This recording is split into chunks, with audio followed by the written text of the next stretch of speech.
মায়ের সামনে খারাপ কাজ করার সন্তান দুনিয়ায় আছে? হ্যাঁ, অন্যায় উল্টা পাল্টা কাজ আমরা করি, কিন্তু মা বাবার সামনে কোনো সন্তান অন্তত নিকৃষ্ট যে কাজ আল্লাহর ভাষায় জেনা, এটা মা বাবার সামনে কোনো সন্তান করবে? বলেন বলেন। আল্লাহ এদের নাম এই জন্য দিয়েছেন যে নবীর স্ত্রীর তো উম্মতের জন্য। এমনি মাকে আল্লাহ বলছেন, হে নবীর স্ত্রীরা, যখন কারো সাথে কথা বলবা পর্দার আড়াল থেকে বলবা। ১,৫০০ বছর আগে হয়তো মোবাইল ছিল না, কিন্তু পর্দার হিসাব ছিল না। কথা বলে না কেন? পর্দার আড়াল থেকে বলবা, হিসাবের বাইরে থেকে, অথবা একটা চাদরের বাইরে থেকে কথা বলবা। ঠিক কথা, মিথ্যা কথা বলা যাবে না, কিন্তু কথা বলার সময় ভাষা হবে রুক্ষ সূক্ষ্ম, কণ্ঠস্বর এমন কড়া কড়া করে কথা বলবা যার ভেতরে, মনের ভেতরে দুর্বিসন্ধি আছে, নেফাক আছে, গোড় আছে, ও মনের ভেতর থেকে ও রোগ দূর হয়ে যাবে তোমার কথা শোনার পরে। ওরে বাবা, এ তো মহিলা না, এ তো আজরাইল। আর যদি আপনি শাবনূরের কণ্ঠে কথা বলেন, ও বলবে কাজ হচ্ছে। কিছুদিন পরে দেখবেন ২-৩ ছেলে ফেলে থইও আল্লাহ রাস্তায় পালিয়েছে। এটা শুরু করেছিলেন আপনার ওই মোবাইলের মোলায়েম কণ্ঠ দিয়ে। এজন্য মোবাইলে কথা বলবে মেয়েরা রুক্ষ সূক্ষ্ম গরম দিয়ে। কথা বুঝতেছে? এজন্য পর্দার বিধানটা খেয়াল রাখেন। এগুলো যারা করছেন বিভিন্ন সংগঠনের নাম নিয়ে, বিভিন্ন পীরের মুরিদের নাম নিয়ে, এই মহিলারা বিভ্রান্ত। তারা নিজেদের পরিমণ্ডলে যদি আলোচনা করে, কোরআন হাদিসের কথা বলে, জায়েজ আছে, তো বাইরে যেন আওয়াজ না যায়। মাইক নিয়ে আপনি ফাটিয়ে ফেলছেন। আপনার কণ্ঠ কি পুরুষের কণ্ঠ নাকি? কণ্ঠের ভেতর একটা পর্দা আছে। এজন্য ভালো কাজে আদেশ দেওয়ার জন্য ২ জনে লাগবে, এবং অন্যায় কাজ বন্ধ করার জন্য ২ জনে লাগবে। নামাজ কায়েম করো, যাকাত দাও, উলাইকা সায়ারহামুহুমুল্লাহ। আল্লাহ বলেন এই মানুষগুলোর উপরে অতি শীঘ্রই আমার রহমত আমি আল্লাহ নাজিল করব। ইয়ারহামুহুমুল্লাহু আছে, আল্লাহ নিজে এখানে ফাইল, এর আগে সিন দিয়েছেন, এর আগে উলাইকা দিয়েছেন। সূরা তাওবা ৭১ নম্বর আয়াত, ১০ নম্বর পারা, ১৬ নম্বর পৃষ্ঠা, ১৩ নম্বর লাইনে আছে। আরো কিছু বলা লাগবে? এই প্রশ্নের জবাব যদি না পান, এই আয়াতের তাফসীর পড়বেন। সূরা তাওবা ৭১ নম্বর আয়াতে। শুধু নামাজ রোজা করে জান্নাত যাওয়া যাবে না। দিন কায়েমের জন্য সর্বাত্মকভাবে স্ব জায়গা থেকে কাজ করা ফরজ। এটা নামাজ, রোজা, হজ, যাকাতের মতোই আর একটা ফরজ। একবার বলেন না?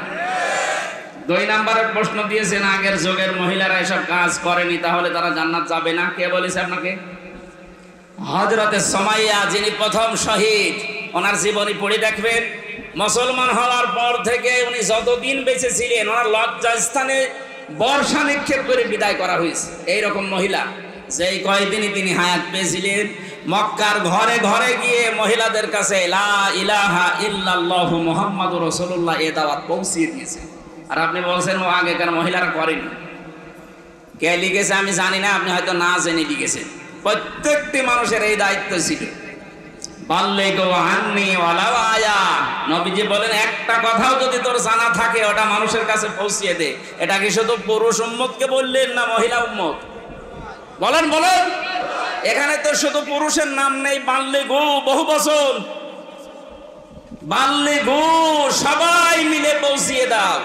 এই সবার ভেতরে আপনি নেই। কথা বোঝার চেষ্টা করেন, এটা ক্লাস চলছে। বাল্লিগ না বাল্লিগু? বাল্লিগ দেয়নি, বাল্লিগু সবাই মিলে প্রচার করো। আন্নি আমার পক্ষ থেকে, ওয়ালাউ আয়া যদি একটা আয়াত ও একটা কথাও তোমার জানা থাকে ওইটাই প্রচার করে তারপরে মরো। সুতরাং এটা না জেনে লিখেছেন, আগেকার মহিলারা করেনি তারা। প্রত্যেকটি মানুষ যারা আল্লাহ রাসূলে বিশ্বাসী, পরিপূর্ণ যারা প্র্যাকটিসিং মুসলিম, এদের জীবনে এটা ছিল। আমি একজন সংগঠনের কর্মী, একদিকে আমার স্বামীর বাধা, অন্যদিকে সংগঠনের চাপ। এখন আমি কি করব? না, আল্লাহ রাসূলের নাফরমানি হয়, আল্লাহ রাসূলের কাজের বিরোধিতা হয়, এমন কোন কাজ স্বামী কেন স্বামীর বাপ বললেও শোনা যাবে না। এটার দলিল হচ্ছে ইবনে মাজাহ শরীফের হাদিস, লা তাআতা লি মাখলুকিন ইল্লা বিমাসিয়াতিল খালিক। আল্লাহর নবী জানিয়েছেন আল্লাহ রাসূলের অবাধ্য হয়ে যায়, আল্লাহ রাসূলের বিধান মানা যায় না। সেখানে যদি বাবা না, স্বামী না, দুনিয়ার সব মানুষ এক জায়গায় হয়, ওদের আনুগত্য করা জায়েজ নেই। সুতরাং আপনি তো কৌশল অবলম্বন করে এই কাজগুলো এখন টিকে থাকেন। স্বামীকে আমরা শ্বশুরকে আরো যারা আছে আন্ডারে এদেরকে বোঝান, বুঝলে ভালো, না হলে আল্লাহর রাস্তায় ছেড়ে দেবেন যে আমি আর পারলাম না, তোমার হাওলায় দিলাম, আমাকে তোমার দিনের কাজ করার মতো একটা পরিবেশ তৈরি করে দাও। আপনি দরুদ শরীফের আমলটা বেশি বেশি করেন, লা হাওলা ওয়ালা কুওয়াতা ইল্লা বিল্লাহিল আলিয়্যিল আযীম, এটা বেশি বেশি পড়েন। হাসবি আল্লাহ, ফাকুল হাসবি আল্লাহ লা ইলাহা ইল্লাহু আলাইহি তাওয়াক্কালতু ওয়া হুয়া রাব্বুল আরশিল আযীম। সূরা তাওবার এই শেষের আয়াতটা একটু বেশি বেশি যখন পড়ে, যখন মনে তখনই পড়বে, দেখবেন কঠিন কঠিন কাজ আল্লাহ সহজ করে দেবে। কয়টা আমলের কথা বললাম? 3টা। 1 নম্বরে দরুদ শরীফ, আল্লাহুম্মা সাল্লি আলা মুহাম্মাদ, এতটুকু পড়লেও হবে। মাঝে মাঝে সাল্লাল্লাহু আলাইহি ওয়াসাল্লাম বলে নেবেন। এই আমলটা আমি সহ প্রত্যেকের দরকার না? এক কথা বলেন না কেন? যখন টেনশন, চিন্তা, একটা ঝামেলা মাথায় এ দূর হচ্ছে না, তখনই 1 বার 2 বার 5 বার দরুদ শরীফ পড়ে নেবেন। আল্লাহুম্মা সাল্লি আলা মুহাম্মাদ ওয়া আলিহি ওয়া সাহবিহি ওয়া বারিক ওয়া সাল্লিম। পুরোটা পড়তে পারলে ভালো। আনমনা হয়ে যদি আপনি এটা পড়তেই থাকেন, লা হাওলা ওয়ালা কুওয়াতা ইল্লা বিল্লাহ, লা হাওলা ওয়ালা কুওয়াতা ইল্লা বিল্লাহিল আলিয়্যিল আযীম, পুরোটা পড়তে পারলে ভালো, না ইল্লা বিল্লাহ পর্যন্ত হবে। এরপরে মুখের ভাষায় থাকা লাগবে আপনার আস্তাগফিরুল্লাহ, আস্তাগফিরুল্লাহ, আস্তাগফিরুল্লাহ। তাহলে যতগুলো গুনাহ হবে ওইগুলো আল্লাহ ঝরাবে। এটা আস্তাগফিরুল্লাহর একটা গুণাগুণ। আস্তাগফিরুল্লাহ পড়লে জীবনের গুনাহ মাফ হয়, কিন্তু তওবা করলে শুধু গুনাহ মাফ হয় না, ওই গুনাহ মাফ হয়ে পুরো জায়গা ফাঁকা করে দেয় আল্লাহ। ওই জায়গাটা তখন আল্লাহ নিজে নেকি দিয়ে ভরাট করে দেয়। তাহলে আস্তাগফিরুল্লাহ বা ইস্তেগফার আর তাওবা কি এক জিনিস? সব সময় আপনি আস্তাগফিরুল্লাহ আস্তাগফিরুল্লাহ পড়তেই থাকবেন। 4 নম্বরে যেটা বললাম, কি আপনাদের কিছু মনে নেই নাকি? হ্যাঁ, বিশ্বনবী মুহাম্মদ রাসূলুল্লাহর জীবনে এইগুলো ছিল। নবীজি যেহেতু এই কাজগুলোর মাধ্যমে, সূরা তাওবার শেষের আয়াতটা খুব গুরুত্বপূর্ণ আয়াত, আল্লাহ আমাদেরকে মেনে চলার তৌফিক যেন দান করেন, বলেন আমিন। যশোরবাসী, এবার আমরা প্রবেশ করছি কোরআনে কারিমে। সূরা নিসা, নবীজির প্রতি সূরা নাজিল হওয়ার পরে বিশ্ব নবী জানিয়েছেন, আমাকে যদি দুনিয়ার সব কিছুর মালিক বানিয়ে দেওয়া হতো আমি এত খুশি হতাম না। কোরআনে কারিমের সূরা নিসার 5টা আয়াত পেয়ে আমি যত খুশি হয়েছি, বলেন সুবহানাল্লাহ। প্রথম আয়াতটাই হচ্ছে সূরা নিসার, ইন্নাল্লাহা লা ইয়াযলিমু মিসকালা যাররা ওয়া ইন তাকু হাসানাতান ইউদাইফহা ওয়া ইউতি মিন লাদুনহু আজরান আযীমা। বলেন আল্লাহু আকবার। ইয়াদের সুসংবাদে অবশ্যই আমি আল্লাহ কারো উপরে যাররা পরিমাণও জুলুম করি না। এই আয়াতটা শোনার পরে নবীজি এত খুশি হয়েছিলেন। নবীজি বলেন, আল্লাহ তুমি যদি দুনিয়ার পুরাটাও আমাকে দিয়ে দিতে আমি এত খুশি হতাম না।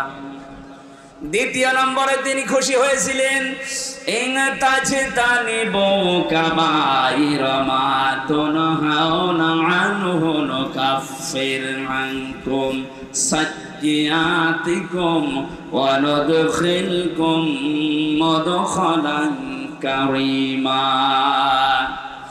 আল্লাহ বলেন, যদি তোমরা বেঁচে থাকতে পারো বড় বড় কবিরা গুনাহ, বড় বড় অপরাধের কাছ থেকে ছোটখাটো অপরাধ যেগুলো হবে সগীরা গুনাহ, আমি আল্লাহ ওগুলো মাফ করে দেব। সুতরাং যশোরবাসী, আমি আমার কিতাবে পেয়েছি 199টা বড় বড় গুনাহ আছে, কবিরা গুনাহ যেগুলো বলা হয়। ইমাম আয-যাহাবীর লেখা বইতে পেয়েছি আমি 70টা। এই গুনাহগুলো থেকে কোনো মানুষ যদি নিজেকে মুক্ত রাখতে পারে, ছোটখাটো অপরাধ যেগুলো আমাদের জীবনে ঘটে যাবে আল্লাহ নিজের ইচ্ছায় মাফ করে দেবেন, বলেন সুবহানাল্লাহ। আজকে থেকে চেষ্টা চালাবেন। আমরা কয়েকটা সামনে যদি আসে বলবো। 3 নম্বরে নবীজি বলেন, আমি খুশি হয়েছিলাম ওই আয়াতটা পেয়ে, শিরিক সম্পর্কিত।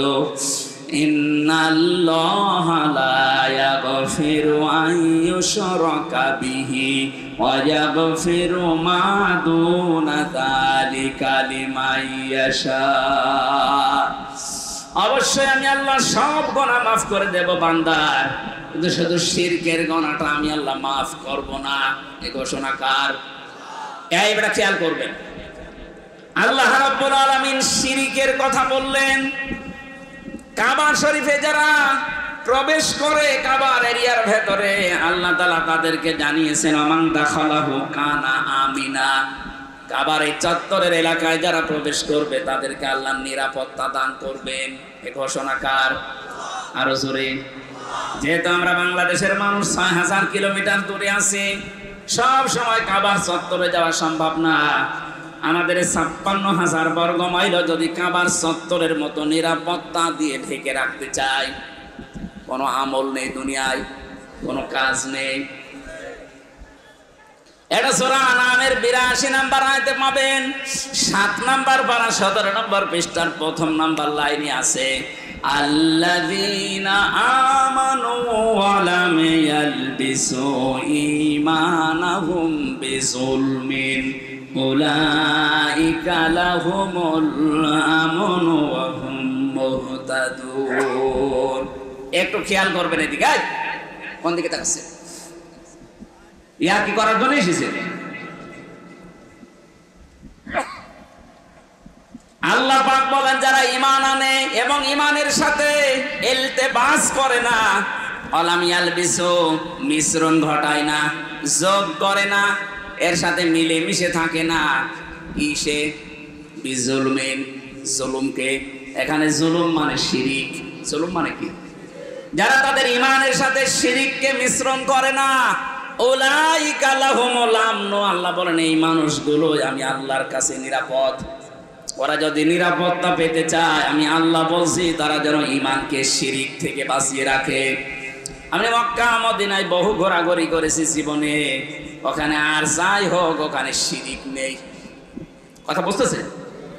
আমান দাখালাহু কানা আমিনা, সূরা ইমরানে আছে। আল্লাহ পাক বলেন কেউ যদি কাবার চত্বরে প্রবেশ করে তাকে যেমন নিরাপত্তা দিয়ে দেয়। এটা তো কাবার চত্বর, এইটা না, এ চৌগাছা কি কাবার চত্বর? কথা বলে না কেন? এই জায়গাটা তো কাবার চত্বরের মতো নিরাপদ বানানো লাগবে। বাংলার এই ৫৬,০০০ বর্গ মাইল যদি আমরা নিরাপত্তায় ঢেকে রাখতে চাই, কত রকমের হুমকি আমাদের উপরে, বাইরের দেশের হুমকি, প্রতিবেশীদের হুমকি। এই কথা বলছে না কেন? এই যে বঙ্গোপসাগরের হুমকি, কত হুমকি আমাদের সামনে, কত বিপদ। আল্লাহ পাক যদি ১ সেকেন্ডের ভেতরে দেশটা ডুবিয়ে দেওয়ার ইচ্ছা করে, শুধু কোন বলবেন ফায়ার কোন সঙ্গে সঙ্গে হয়ে যাবে, কারণ সেই সিস্টেম আমাদের চারিদিকে আছে। আল্লাহ বলেন এত বড় বড় বিপদ থেকে নিজেদেরকে যদি নিরাপদ রাখতে চাও, তাহলে শিরিক তোমাদের ঈমানের সাথে মেশাবা না। বাংলার মানুষেরা এদেশে একটা গোপন শিরিক প্রকাশ্যভাবে রূপ নিয়েছে। এই শিরিকটা যদি আমরা তুলে দিতে না পারি, আমরা কিন্তু নিরাপত্তা পাবো না। কারণ নিরাপত্তা দেওয়ার মালিক আমেরিকা না, নিরাপত্তা দেওয়ার মালিক কে? আমি কি ওই গোপনটা বলবো? রাগ করবেন না তো? এদেশে বহু মানুষ এই কথা বলে, ক্ষমতার উৎস জনগণ, এটা শিরিক। এটা সূরা বাকারার ভেতরে আছে আন্নাল কুওয়াতা লিল্লাহি জামিআ, সব ক্ষমতার মালিককে। আরো জোরে, জোর হলো না, আর একবার বলেন, জবান খুলে সবাই বলেন ক্ষমতার মালিককে। এইটাই হারিয়ে ফেলেছিলে ১৫.৫ বছরে। ওরা মনে করতো আমরাই ক্ষমতার মালিক। এখনো পর্যন্ত অনেকের ভেতরে বিশ্বাস আছে, অথচ লোকটা নামাজ পড়ে, রোজা রাখে, হজও করে এসেছে, দান সাদকা করে, কিন্তু বিশ্বাস করে আমাকে জনগণ ক্ষমতায় বসাবে। কি কথা বলেন না কেন? এটা যে শিরিক, আপনি কি বিশ্বাস করেন? সূরা বাকারা কি করেন? একটা কথা বোঝার মতো কিছু না, আপনি গল্প করছেন মানে।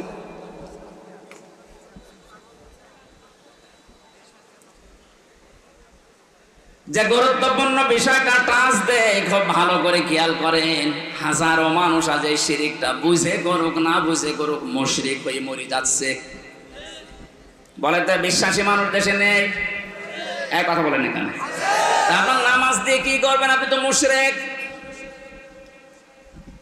এই মাহফিলটা দিয়েছেন ১ বছর পরে, এটা তো কিছু দরকার। কিছু যদি নিতে না পারেন, ৭ টাকা খরচ করার কি দরকার ছিল আপনার? আজকে নিয়ে যাওয়া লাগবে। যাদের ওই বিশ্বাস আছে, আপনি যেন এই মুহূর্তে বিশ্বাসটা পাল্টাতে পারেন। এটা আপনার কাজে লাগবে সব সময়, মরণের সময়। এখন একটা তথ্য বলছি কোরআনে কারিম থেকে, সূরা নাহাল 32 নম্বর আয়াত। আমি আলেমদেরকে বা জিজ্ঞাসা করবো, গল্প করাচ্ছে আপনাদের, যদি বলতে না পারেন না, আপনার দেখেন কি করি। আল্লাযীনা তাতাওয়াফাহুমুল মালাইকাতু তাজ্জিবিনা ইয়াকুলুনা সালামুন আলাইকুম উদখুলুল জান্নাতা বিমা কুনতুম তা'মালুন। আল্লাহ পাক বলেন যে মানুষগুলো মৃত্যু মুখে পতিত, ফেরেশতারা যখন তাদের কাছে আসবে, এদের ভেতরে যে মানুষগুলো তাজ্জিব পবিত্র, তাজ্জিবিনা বহু বচন দিয়েছেন। এই আয়াতের তাফসীর কারা কারা পড়েছে আমি জানি না, আমার দৃষ্টিতে দুইটা সূক্ষ্ম জিনিস ধরা পড়েছে।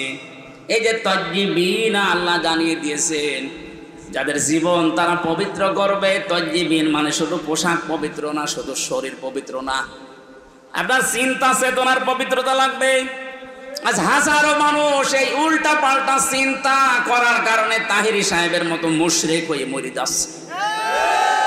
ও তো নামাজ পড়ে, রোজা রাখে, জিকির করে, কিন্তু ওর চিন্তা চেতনায় শিরিক ভরা। আল্লাহকে ডাকার পাশাপাশি ও ডাকতেছে কেল্লা বাবা, ফতে বাবা। এটা শিরিক না? এক কথা বলে না কেন? আমাদের এই যশোর, কুষ্টিয়া, ঝিনাইদহ এগুলো আমরা অনেক একটু মুক্ত আছি, এগুলো চট্টগ্রাম আর সিলেট বিভাগে বেশি।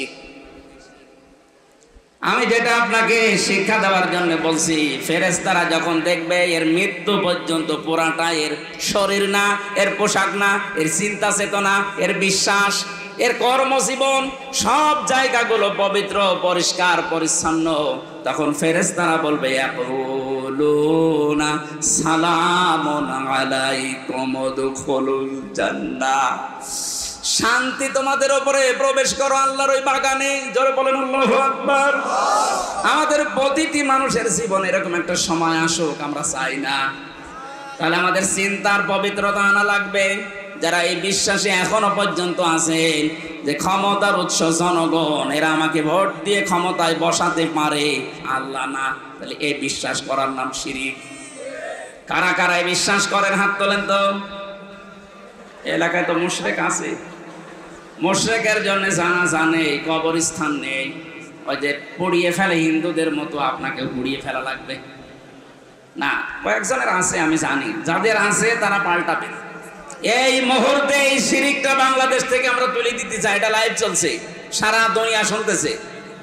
ক্ষমতার উৎস কে বলেন তো? এই জবান খুলে বলবেন ক্ষমতার উৎস কে?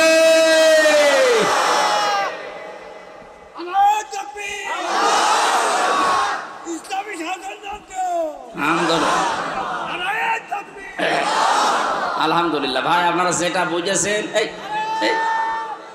এই বসেন বসেন বসেন, এমনি সময় নেই ভাই। এই বসেন বসেন বসেন, কোন পাগলের খাড়া করে দিলেন? আরে জামা ধরে বসান। ওই আবেগ চলে এসেছি তো, ভালো আলহামদুলিল্লাহ। আপনি কথা বুঝতেছেন তো নাকি আন্দাজে বসে আছে? এই যে বিশ্বাসটা যাদের আছে, এসেছে দলের লোক হোক, ওই বিশ্বাস ওখান থেকে পাল্টাবে। ক্ষমতায় আমাকে জনগণ দিতে পারে না, দিতে পারে কে?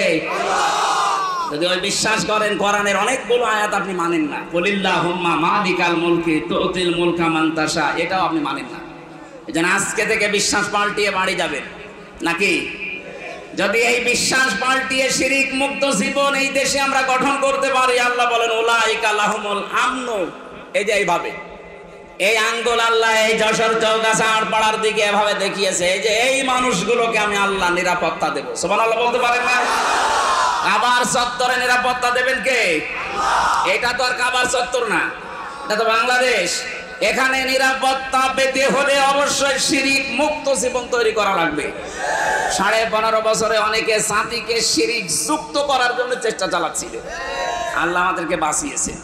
মানে আমরা যদি এখন না বেঁচে আবার শিরিক আরম্ভ করি, নিরাপত্তা থাকবে দেশে? 4 নম্বরে বিশ্ব নবী বলেন, আমি সবচাইতে বেশি খুশি হয়েছি আল্লাহর কোরআনের সূরা নিসার এই আয়াতটা পেয়ে, ওয়ালাউ আন্নাহুম ইয়াযলামু আনফুসাহুম জাউকা ফাস্তাগফিরুল্লাহা ওয়াস্তাগফারা লাহুমুর রাসূল লাওয়াজাদুল্লাহা তাওয়াবার রহিমা। দেশবাসী, আল্লাহ বলেন, কোন মানুষ যখন নিজের উপরে জুলুম করে তখন এই মানুষটা নিজে নিজেকেই ফিরিয়ে নিয়ে আসে, অথবা আপনার কাছে হে রাসূল তারা এসে তাদের গুনার এই শিরকের এই জুলুমের কথা স্বীকার করে, বলে হে নবী আপনি আমার জন্য ক্ষমা চান। এখন যেহেতু নবী নেই, এই 15.5 বছরে যারা জুলুম করেছেন নিজের উপরে, নফসের উপরে, মানুষের উপরে, জনগণের উপরে, এই জুলুম করার পরে আপনি ফিরে আসবেন নিজে নিজে অনুশোচনা নিয়ে, অনুতপ্ত হয়ে। শুধু এতটুকু আল্লাহ বলেননি, ফাস্তাগফিরুল্লাহা ওয়াস্তাগফারা লাহুমুর রাসূল, তারা নিজেরা তো নিজে ক্ষমা চাইবে, হে নবী আপনার কাছেও তারা আসবে যে আপনিও আমাদের জন্য ক্ষমা চান। নবীজি এখন নেই, নবীর নায়েব আছে, উত্তরাধিকারী নায়েবে রাসূল। কথা বলেন না কেন? এই পৃথিবীতে যারা জ্ঞান পেয়েছে, এলেম পেয়েছে, যারা আলেম, এরা নবীর নায়েব, স্থলাভিষিক্ত। এদের কাছে যে আপনি শুধরাবেন যে কি করে এই গুনাহ মাফ করা যায়, মুক্ত হওয়া যায়, আপনি আমার কাছে আসেন, আমি আপনাকে বলে দেবো যে এইভাবে গুনাহ মাফ চাইতে হবে। আপনি আল্লাহর কাছে দোষ করেছেন, আস্তাগফিরুল্লাহ পড়েন, মাফ হয়ে যাবে। কিন্তু হামজার কাছে যদি দোষ করে থাকেন, আস্তাগফিরুল্লাহ হবে না, ওটা হামজার কাছে বলা লাগবে। সুতরাং 15.5 বছরে যাদের দ্বারা মানুষের ব্যবসা বন্ধ হয়ে গেছে, যারা চাঁদাবাজি করেছেন, যারা গুম খুনের সাথে জড়িত, যারা মিথ্যা মামলা দিয়ে, মিথ্যা সাক্ষী দিয়ে মানুষের জীবন নষ্ট করে দিয়েছে, যারা আয়নাঘরের সাথে জড়িত, তারা আস্তাগফিরুল্লাহ কাজ হবে না। ওদের কাজ করতে হলে অবশ্যই তার ক্ষতিপূরণ দেওয়া লাগবে। আমার ক্ষতিপূরণ 32 লাখ। আমার এই 3টা বছর থেকে শুরু করে আমাকে ধরার পরে আপনি 10 লাখ টাকা নিয়েছিলেন মিথ্যা আশ্বাস দিয়ে যে আমরা 50টা মামলা দেব যদি 10 লাখ টাকা দেন। আর দেব না। টাকাও নিয়েছেন, মামলাও দিয়েছেন, তাহলে ডবল জুলুম। এমনি মিথ্যা মামলা, এর উপর আবার টাকা নিলেন, এর উপর কথা ঠিক রাখলেন না, ওরা জুলুমের উপরে। 3 বছর আপনি আমার ফাঁসির কন্ডেম ছেলে তালাবদ্ধ করে যোগাযোগ বিচ্ছিন্ন করে রেখে দিলেন। আমি তো নিজেও জানি না আমার ছেলে মেয়ে, আমার বউ বেশি আছে কিনা, আমি জানি না। ওই কারারক্ষীদের মাঝখানে খবর নিতাম, ওই একদিন খবর দিলে 14 দিন পরে ডিউটি, তখন বলতো যে ওরা বেশি আছে। আপনি ওরা মোবাইলে কথা বলতে দিতেন না, সরকারিটাই সবাই থাকবে একভাবে, আর আমি আর মাওলানা মামুনুল হক থাকবো আর একভাবে। কেন, আমি কি করেছিলাম? কোরআনের কথাগুলোই তো ব্যাখ্যা করে করে বলতাম, তাছাড়া আমার কোনো দোষ আপনি পেয়েছেন? কয়েকদিন আগে মামলা খারিজ হয়ে গেছে, আদালত বলছে না, এর কোনো সম্পৃক্ততা নেই, একেবারে নির্দোষ, এর কোনো দোষ এই মামলার সাথে আমরা পাইনি। তাহলে মানে নির্দোষে দেশের বিচার ব্যবস্থা থেকেই পেয়েছি। এরপরও এই কষ্টটা আপনি কেন দিলেন আমাকে? যদি আপনার বড় কোনো ক্ষতি করতাম, বলে যে শিরিকের বিরুদ্ধে কথা বলে, আরে কি শিরিকের বিরুদ্ধে আমি বলবো কেন? আল্লাহ বলাচ্ছে আমারে। কথা বলেন কেন? শিরিকের বিরুদ্ধে কথা আমি বলি না, আল্লাহ বলাই। ওনার ওই অ্যাডভার্টাইজ যদি আমি না করি, আমি কিসের বান্দা, কিসের আলেম হলাম আমি? শিরিকের পক্ষে যারা, মূর্তির পক্ষে যারা কথা বলতো, তাদেরকে বড় বড় জায়গায় ইমামতি দিয়ে দিত। মডেল মসজিদের ইমাম তুই, জাতীয় মসজিদের ইমাম তুই, এরকম বহু ঘোষণা আমিও পেয়েছিলাম। রিমান্ডে প্রথম যে 7 দিন, 3 দিনের দিনে আমাকে বলেছিল যা যা বলতে বলি এটা যদি বলতে পারেন আপনি কি চান, আকিস গ্রুপে চাকরি করেন, আরো বড় জায়গায় লাগিয়ে দেব। ওই সময় যদি ওদের কথা মতো লিখে দিতাম যে ঠিক আছে বাবা, শাহজালাল সব হালাল, 3 বছর না 3 দিনও আমার জেলখানায় থাকা লাগতো না। বলেন তো সত্যি করে আমি কি করেছিলাম আপনার কোনো ক্ষতি? আপনি কেন বারবার আমার ফাইল আটকিয়ে রাখতেন? লাল কালি দিয়ে বলেছে এইটা এইটা এইটা হবে না, যতই আদালতে তুলে আমি করবো কি? বাড়িতে মাঝে মাঝে কারারক্ষীদের মাঝে খবর নিতাম যে ভাই বলবেন যে আমার মামলা তুলতে। বললাম না, একদিন পরে 14 দিন পরে একবার খবর আসে, ওরা বলতো কি বলবো? বারবার তো বলি আপনার মামলা তো তোলে, কিন্তু দেয় না, আল্লাহর ওলির সই লাগবে। এত বড় অত্যাচার জুলুম আপনি নীরবে আমার উপর করতে পারলেন। একটা দুর্বল মানুষ, আমার শরীরই চলে না। আমি কি আপনার মেয়ের দিকে তাকিয়েছি কোনোদিন? আর আপনার যে মেয়ে, ও কি তাকানোর মতো? আমি আমার মতো 10টা মানুষ তো কিছুই হবে না। এক কথা বলছেন, হ্যাঁ? এইরকম মেয়ের দিকে আমি তাকাবো কি করে? আমার যেটা আল্লাহ দিয়েছে ওইটাই তাকিয়ে শেষ করতে পারছি না। কিছুই পাননি দোষ, অথচ বিনা কারণে আমার জীবন থেকে এই 32 লক্ষ টাকা প্রায় আমার বাবা, আমার চাচা এদের কাছ থেকে নিলেন। আমার এভাবে কষ্ট দিয়ে 3টা বছর নষ্ট করলেন। কত মাহফিল নেওয়া ছিল সবগুলো ধ্বংস করে দিলেন। আর আপনি এখন আস্তাগফিরুল্লাহ পড়বেন, আল্লাহ মাফ করে দেবে। আল্লাহকে ওই রকম নাকি? হ্যাঁ, আল্লাহর কাছে দোষ করেছেন, ওইটা আল্লাহর ব্যাপার। আপনি নামাজ পড়েননি, মাফ চান, উনি মাফ করে দেবে। রোজা রাখেননি, যদি বলেন আমার ভুল হয়ে গেছে, উনি মাফ করে দিলেও দিতে পারে, আবার শাস্তি দিলেও দিতে পারে। কিন্তু আপনি বান্দার কাছে যদি কোনো অপরাধ করে থাকেন, ওই অপরাধের শাস্তি নেওয়ার জন্য তার কাছে স্বীকার করা লাগবে আর তার ক্ষতিপূরণ দেওয়া লাগবে, নয়তো আপনার মাপ নেই। কোন মানুষ যখন মানুষ হত্যার সাথে জড়িত হয়ে পড়ে, অমাইয়াতুল মুমিনাম মুতাআম্মিদান ফাজাযাউহু জাহান্নাম খালিদান ফিহা ওয়া গাদিবাল্লাহু আলাইহি ওয়া লা'নাহু ওয়া আ'আদ্দা লাহু আযাবান আযীমা। সূরা নিসার 93 নম্বর আয়াতে আছে, কোন মানুষ যদি কোন মুমিনকে হত্যা করে ফেলে তার শাস্তি 4টা। কয়টা? আরো জোরে বলেন। 1 নম্বরে তার পুরস্কার হিসাবে আল্লাহ তাকে জাহান্নামে দেবেন। 2 নম্বরে সে চিরকাল থাকবে। 3 নম্বরে আল্লাহ নিজে রেগে থাকবেন। 4 নম্বর তার উপরে লানত দেবেন। 3732 জন মানুষ আপনি 5 তারিখের আগ পর্যন্ত মেরেছেন। আপনি নিজে মেরেছেন, আপনার হুকুমে মারা হয়েছে। কথা বলেন না কেন? তাহলে এদের সাথে যারাই জড়িত এই হত্যার সাথে, অধিকাংশই তো মুমিন মুসলমান নরনারী ছিল। এই কথা বলেন না। রংপুরের শহীদ আবু সাঈদ, নাম শুনে বোঝা যাচ্ছে না? নবীর সাহাবীর নাম সাঈদ। যতগুলো মানুষের নাম আমি পেয়েছি, ইয়ামিন ভাই, বনিয়ামিন, ফয়সাল, এই সমস্ত নামগুলো সব মুসলিম। এদের আর কিছু না থাকে ঈমান আছে। মুসলমান হত্যা করলে প্রথম শাস্তি তাকে জাহান্নামে আল্লাহ দেবে। সুতরাং এই মানুষগুলোর সাথে যারা জড়িত ছিলেন, আপনি বিশ্বাস করে নিতে পারেন যে আপনি জাহান্নামী। 2 নম্বরে আপনি কয়েকদিন পরে বের হয়ে আসবেন না, সে সুযোগ নেই। অনেকে মনে করে আমি যাবো, কয়েকদিন না থাকলাম, একটু গোতা কাতা খালাম, এরপরে বের হয়ে সুন্দর করে গোসল করবো, হাউজে কাউসার থেকে আগে হামজা ছিলাম, ডবল হামজা হয়ে যাবো। ইয়ার কি মারা জিনিস না?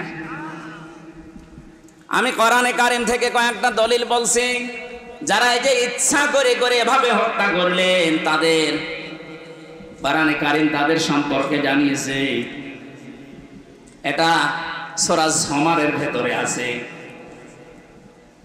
এটা 19 নম্বর আয়াত সূরা যুমারের, আফামান হাক্কা আলাইহি কালিমাতুল আযাব আফা আনতা তুনকিযু মান ফিন্নার। আল্লাহ পাক বলেন, যে ব্যক্তির উপরে দণ্ডাদেশ কায়েম হয়ে গেছে, আমি যার ব্যাপারে সিদ্ধান্ত নিয়েছি যে ও জাহান্নামে যাবে। এই যে সূরা নিসার 93 নম্বর আয়াতে সিদ্ধান্ত কার?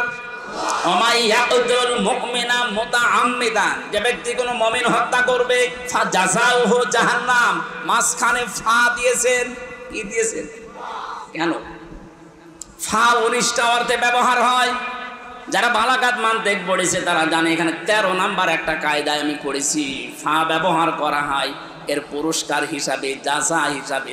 আগে যে কাজ করেছেন ওর পুরস্কার আল্লাহ দেবেই দেবে। সুতরাং যারা মুমিন হত্যার সাথে জড়িত, ডাইরেক্ট ইনডাইরেক্ট, এক কথা বলা লাগবে। আপনি হয়তো বলছেন, কই আমার হাতে তো পিস্তল ছিল না, আমি তো মারি নাই। আরে ভাই, আপনার নির্দেশ মতোই তো লগি বইটা গেছে। এই যশোরের চৌগাছা কোন পাগলা কোথায় এর কামড় দিয়েছে, কোন কারণে এখান থেকে ঢাকায় লগি বইটা নিয়ে যাবে? আপনার হুকুমে গেছে। তার মানে হুকুমের আসামি পরোক্ষ, প্রত্যক্ষ আপনি। এ ফাট আল্লাহ এই কারণে দিয়েছেন, এই পুরস্কার হিসাবে তাদের প্রথমে আমি জাহান্নামে দেব। আর এখানে বললেন আফামান হাক্কা আলাইহি কালিমাতুল আযাব, যাকে শাস্তি দেব বলে আমি সিদ্ধান্ত নিয়ে ফেলেছি, আমি রায় দিয়ে দিয়েছি, বিচার করার পরে ফাইনাল সিদ্ধান্ত জানিয়ে দিয়েছি, যা তুই জাহান্নামী। আফা আনতা, এরপরও ফা দিয়েছেন হরফে ইস্তেফাম, প্রশ্নবোধক চিহ্ন, ইন্টারোগেটিভ সেন্টেন্স। আফা আনতা, হে নবী আপনি কি পারবেন? কাকে বলছে? নবীকে। কাকে বলেন? বলেন আফা আনতা, আপনি কি পারবেন তুনকিযু মান ফিন্নার, ওই লোকটাকে জাহান্নাম থেকে বের করে নিয়ে আসতে? আপনি যে ধান্দায় আছেন আমি নবীর উম্মত, আপনি তো উম্মতই নেই। কথা বলেন না কেন? এখানে নবীকে আল্লাহ বলছেন আফা আনতা তুনকিযু মান ফিন্নার, আপনি কি পারবেন ওই লোকটাকে জাহান্নাম থেকে বের করতে? তার মানে নবী যদি না পারে, হামজার খবর আছে? ও মনে করছে না বাইতুল মুকাররম আমার মন মতো ইমাম আছে, ও দোয়া করবে। একজন দোয়াও করেছিল, আল্লাহ বঙ্গবন্ধুকে যারা মেরেছে তাদের সবাইকে তুমি জান্নাত দাও। দোয়া করাটা উল্টে গেছে। এটা তো একটা গেল, এরকম 27টা আয়াত আছে কোরআনে কারিমে। জাহান্নামে আল্লাহ যাদেরকে দেবে খেলাচোরা করার জন্য না, 2 দিন পরে পরে আপনাকে বের করে করে আবার সুন্দর করে হাউজে কাউসার দিয়ে গোসল করে দিয়ে দেবে। তাহলে তো দুনিয়ায় কেউ গোনায় ছাড়বে না। ও মনে করবে যা করি করি, নাই 10 বছর থাকলাম, 10 বছর পরে যখন বের হব একেবারে কালো হয়ে যাবো হাড়ির তলার মতো। তো একবার গোসল করলে তো আবার আগের হামজা আবার 100 গুণ চেহারা ফিরে যাবে। আমার আর কোনো অসুবিধা, ও জীবনে কোনোদিন গোনা ছাড়বে? বলেন বলেন। এই যে যারা ইচ্ছা করে করে মানুষগুলো মারলেন, একটা কবিরা গুনাহ। নবীজি এমনি তো খুশি হয়নি যে যারা বড় বড় কবিরা গুনাহ থেকে বেঁচে থাকতে পারবে তাদের ছোট গুনাহ আল্লাহ মাফ করে দেবে। ওয়ানুদখিলকুম মুদখালান কারীমা, একটা সম্মানজনক জায়গায় আল্লাহ তাদেরকে পৌঁছিয়ে দেবে, তার নাম জান্নাত। তার নাম কি? আমার আলোচনার বিষয় ছিল এই জায়গায় যে নিজে অপরাধ করেছেন যার কাছে, আপনি ক্ষমা চাবেন তার কাছে। সে যদি বলে আমার ক্ষতিপূরণ দেন, তার ক্ষতিপূরণ দেবেন, এরপরে পড়বেন আস্তাগফিরুল্লাহ। কথা বুঝেছেন না না বোঝার ভান করে আছে? বলেন বলেন। এই বাংলাদেশে এই তাওবাটা যদি শুরু হয়ে যায়, আমি যেমন আমার টাকা ফেরত পাবো, আমার মতো হাজারো মানুষ তাদের ব্যবসা ফেরত পাবে। কত মানুষের কাছ থেকে মিথ্যা মামলা দিয়ে, মিথ্যা সাক্ষী দিয়ে, শুধু মনে আছে পাওনা টাকা চাইতে চায়, আরো দিয়ে দেয়। এরপরের আয়াত ছিল, নবীজি বলেন 5 নাম্বার আয়াত, আমি যেটা পেয়ে সবচাইতে বেশি খুশি হয়েছি জানো, অমাইয়া আমাল সুআন আও ইয়াজলিম নাফসাহু সুম্মা ইস্তাগফিরিল্লাহ ইয়াজিদিল্লাহ গফুরুর রহিমা। বলেন আল্লাহু আকবার। এটা সূরা নিসা 110 নাম্বার আয়াতে আছে, যে কেহ দুষ্কর্ম করে অথবা সে জীবনের উপর অত্যাচার করে অথবা আল্লাহর নিকটে সে ক্ষমা প্রার্থী হয়, সে আল্লাহকে ক্ষমাশীল এবং করুণাময় দেখতে পাবে। জোরে বলেন সুবহানাল্লাহ। এই 5টা আয়াতের ভেতরে লক্ষ লক্ষ কথা লুকিয়ে আছে তাফসীরে ইবনে কাসিরে। নবীজি আনাচ্ছেন, আমি যা খুশি হয়েছি 5টা আয়াত পেয়ে, তামাম দুনিয়া আল্লাহ আমাকে দিয়ে দিল, এত খুশি আমি হতাম না। সেই সূরার প্রথম আয়াত পড়েছি। মেয়েদের আলোচনা আজকে আয়াতের ভেতরে আছে। আমার কি সময় বেশি হয়ে গেল? শেষ করে দেব? মেয়ে লোক বহু দেখলাম, এই জন্য ওদের সম্পর্কে আজকে আয়াত পড়েছি। নেশা মানে মেয়ে লোক। নেশা মানে কি? আল্লাহ রাব্বুল আলামিন ইরশাদ করেছেন, ইয়া আইয়ুহান নাস, হে মানব মণ্ডলী, ইত্তাকুল, ভয় করো, রব্বাকুম, তোমাদের রবকে, আল্লাযী খালাকাকুম মিন নাফসিন ওয়াহিদা, যিনি তোমাদেরকে বানিয়েছেন একটা মাত্র মানুষ থেকে, খালাকা মিনহা যাওজাহা, তার নিজের কাছ থেকে তার স্ত্রীকে আল্লাহ বানিয়েছেন, তার পাঁজরে বাম পাঁজরের একটা হাড় দিয়ে, বাসসা মিনহুমা রিজালান কাসীরা ওয়া নিসা, সেখান থেকে তিনি ছড়িয়ে দিয়েছেন বহু পুরুষ এবং বহু নারীদেরকে।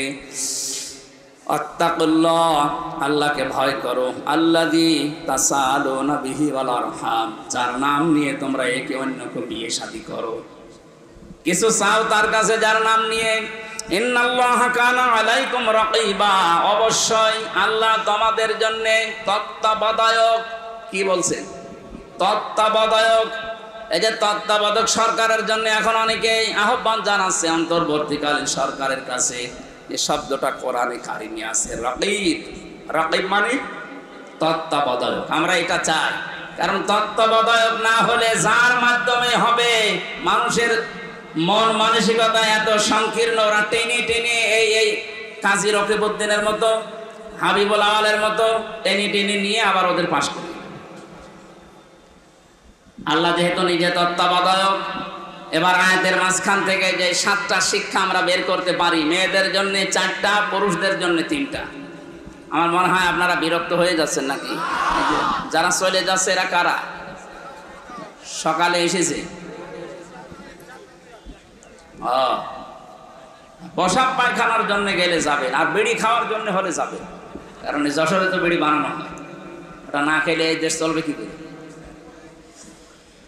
আল্লাহ ডাক দিয়েছেন এখানে শুধু ইমানদারকে না, ইয়া আইয়ুহান্নাস, হে মানব মণ্ডলী। আমরা মানুষের ভেতরে আছি না জানোয়ার হয়ে গেছি? মানুষ নেই আমরা? নারী পুরুষ যারাই আমরা এখানে এসেছি সবাইকে আল্লাহ উদ্দেশ্য করছেন ইয়া আইয়ুহান্নাস। শুধু মুসলমান ইমানদারকে আল্লাহ ডাক দেননি, হিন্দু খ্রিস্টান বৌদ্ধ এলাকায় যারা আছে, মানুষ পদবাচ্যে যারা বিবেচিত, সবাই আয়াতের মুখাতেব। আল্লাহ সবাইকে ডাক দিয়ে বলেছেন আমাকে ভয় করো, ইত্তাকু। এই শব্দটা কি? আমি বাংলাদেশ, ভারত আর পাকিস্তানের বহু জায়গায় গিয়েছি, ঘুরেছি, সারা জীবনের এই 33 বছরে শুনছি তাকওয়া তাকওয়া তাকওয়া। কি এটা? কি খাওয়া লাগে? আল্লাহর ভয়টা কি আমরা জানি। আল্লাহর ভয় মানে জড়সড় হয়ে সুবহানাল্লাহ সুবহানাল্লাহ পড়লাম, আল্লাহর ভয় না।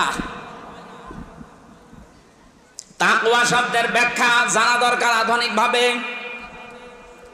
সে জন্মের পর থেকে তাকওয়া শব্দের ব্যাখ্যা বিভিন্ন কায়দায় আমি শুনেছি, আমার মন মতো ব্যাখ্যা এখনো পর্যন্ত আমি পাইনি।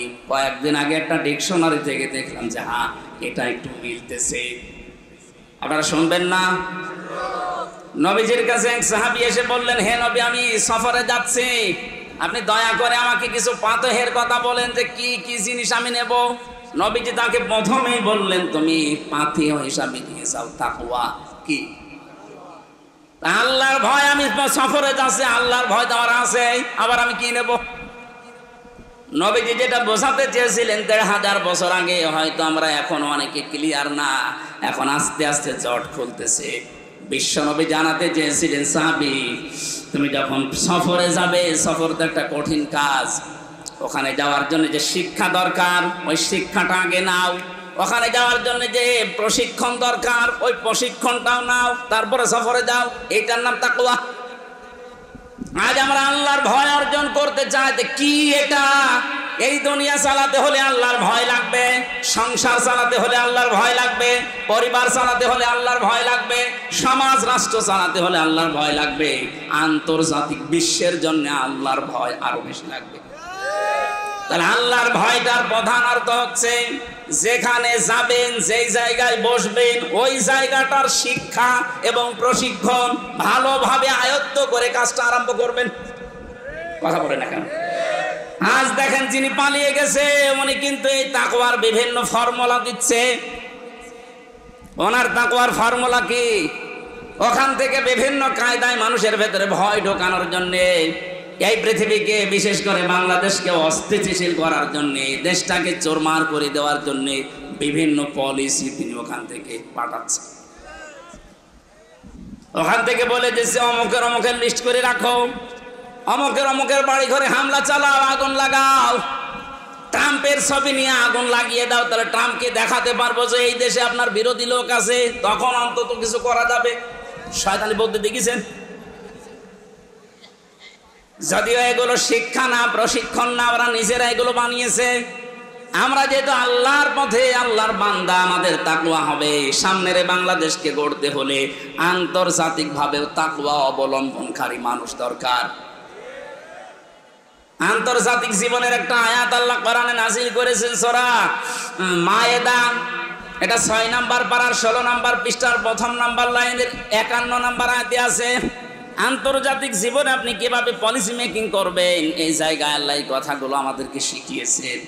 ইয়া আইয়ুহাল্লাযীনা আমানু লা তাত্তাখিযুল ইয়াহুদা ওয়ান নাসারা আউলিয়া। চলে বলেন আল্লাহু আকবার।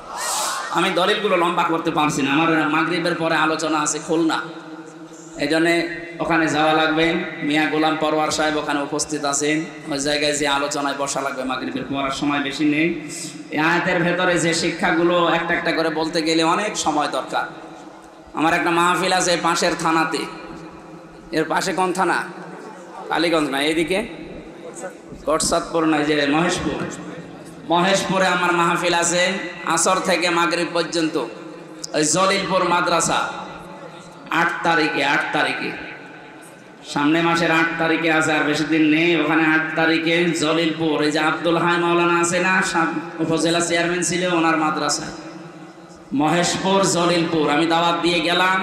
ওখানে নারীদের ওপরে আমি কথা বলবো, কারণ দিনের বেলা মেয়ে লোক হবে আমি জানি। আজকে যেহেতু আগে থেকে সময়গুলো চলে গেছে বলতে পারলাম না।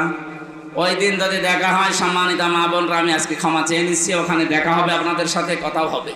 আজকে সৃষ্টি জগতের একটা সূচনা নিয়ে এ সম্পর্কে একটা বই আমার লেখা আছে, আল্লাহ কিভাবে তৈরি করা শুরু করেছিলেন। আমার ওই বইটা যাওয়ার সময় নিয়ে যান, ওখান থেকে এই তথ্য অনেক পাওয়া যাবে। গাড়িতে আছে, হয়তো আগামীতে আসলে কথা বলবো ইনশাআল্লাহ। আল্লাহুম্মা আমিন। লা ইলাহা ইল্লা আনতা সুবহানাকা ইন্নী কুনতু মিনাজ জালিমিন। আল্লাহ তাআলা, তোমার কোরআনে কারীম থেকে যে কথাগুলো শোনার চেষ্টা চালাচ্ছিলাম, আমল করার তৌফিক দাও। সওয়াবগুলো নবীজির রওজায় পৌঁছিয়ে দাও। দুনিয়ার মাটির নিচে যারা ঈমান নিয়ে ঘুমিয়ে গেল, এদেরকে মাফ করে দাও। মা বাপ যারা হারিয়ে ফেলেছে, আল্লাহ মা বাপকে মাফ করে দাও। এই মাহফিলের আয়োজন করতে গিয়ে তোমার জীবন দ্বারা কষ্ট স্বীকার করেছে।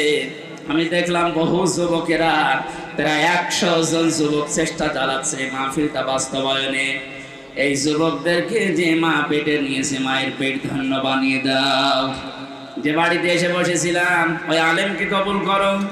আল্লাহ তার মা বাবাকে তুমি মাফ করে দাও।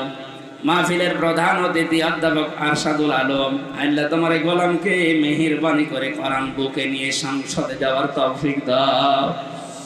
যত অতিথি এখানে এসেছে, আল্লাহ অতিথিদেরকে মঞ্জুর করো।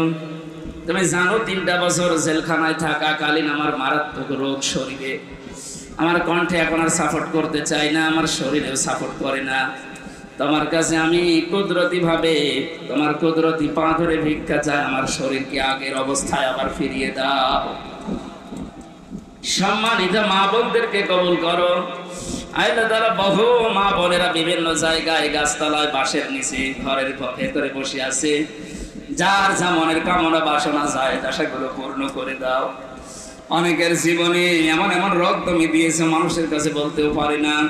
কোরআনের এই মাহফিলের ইজ্জতে তাদেরকে তুমি শেফায়ে কামিলা আজিলা নসিব করে দাও। রব্বুল আলামিন, যে সমস্ত মেয়েরা স্বামীর সংসারে অশান্তিতে আছে, আল্লাহ তুমি শান্তি দাও। তাদের মেয়ে বিয়ে দেওয়ার উপযুক্ত হয়ে গেছে, আল্লাহ সৎ পাত্রের ব্যবস্থা করে দাও। এলাকায় মাটির নিচে যত মানুষ ঘুমিয়ে আছে, কোরআনের ইজ্জতে এদেরকে মাফ করে দাও। এই স্কুল মাদ্রাসা আল্লাহ কিয়ামত পর্যন্ত তুমি কায়েম রাখো এখানে। বারাকাল্লাহু লানা ওয়া লাকুম ফিল কোরআনিল আযীম। মরণ আসলে যেন পড়তে পারি লা ইলাহা ইল্লাল্লাহু মুহাম্মাদুর রাসূলুল্লাহ।